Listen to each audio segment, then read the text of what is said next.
आत्ताच मी शाळा सुटल्यानंतर घरी आले आणि घरात आल्यानंतर समजलं की खूप दिवस जे गार्डनचं काम पेंडिंग होतं ते आज सुरू झालेलं आहे.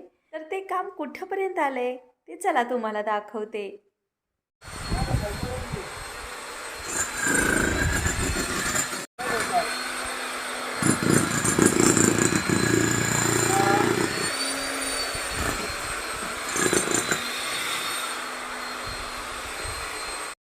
कंपाऊंडच्या कडेला जिथं जिथं मोठे खडक होते ते खडक ब्रेकरने फोडले.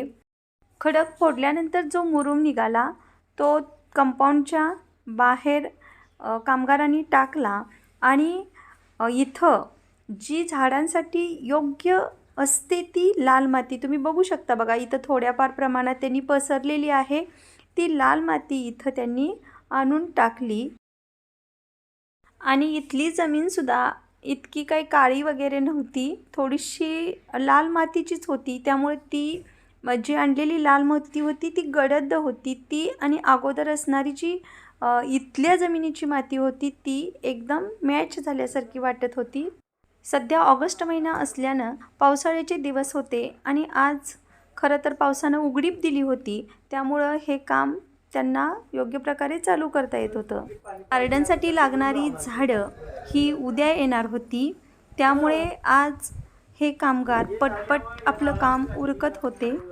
गार्डनसाठी आणलेली लाल माती बाहेर आहे, चला दाखवते. आणि हीच बघा, हीच ती आहे लाल माती जी झाडांसाठी, फुलझाडांसाठी अतिशय योग्य आहे. या मातीमध्ये सुद्धा छोटे दगड दिसतात, पण हे दगड ना लगेच विरघळतात. त्यामुळे झाडांच्या मुळांना आतमध्ये जाण्यासाठी पोषक अशी माती तयार होते. आणि इथं कंपाऊंडच्या बाहेर तुम्ही आता जे बघत आहात तो तिथं रस्ता आहे आणि रस्त्याच्या बाजूला हे जे दगड इथून काढलेले आहेत, छोटे छोटे दगड, ते कंपाऊंडच्या बाहेर एका कडेला टाकून घेतले.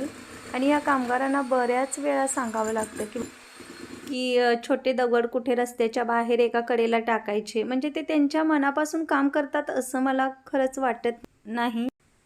आज सकाळची शाळा होती आणि दुपारी घरी आल्यानंतर त्यांचं काम आम्हाला बघता आलं आणि मग आम्ही त्यांना सांगत होतो की आतले खडक कुठे टाकायचे, त्यानंतर माती कशा प्रकारे पसरायची. अगदी त्यांचा गार्डन इंजिनियर सोबत असूनसुद्धा आता हेच बघा ना, कंपाऊंडच्या कडेला लाईट फिटिंग होती हे त्यांना माहीत होतं, तरीसुद्धा मोठे खडक कंपाऊंडच्या कडेचे फोडत असताना ब्रेकरच्या आवाजाने धक्क्यानं ते फिटिंग तुटलं होतं. त्यामुळं काम जरी दुसऱ्याला दिलं तरी लक्ष मात्र मालकाला ठेवावं लागतं. तुमचेही काही असेच अनुभव असतील तर ना अवश्य कमेंट करा.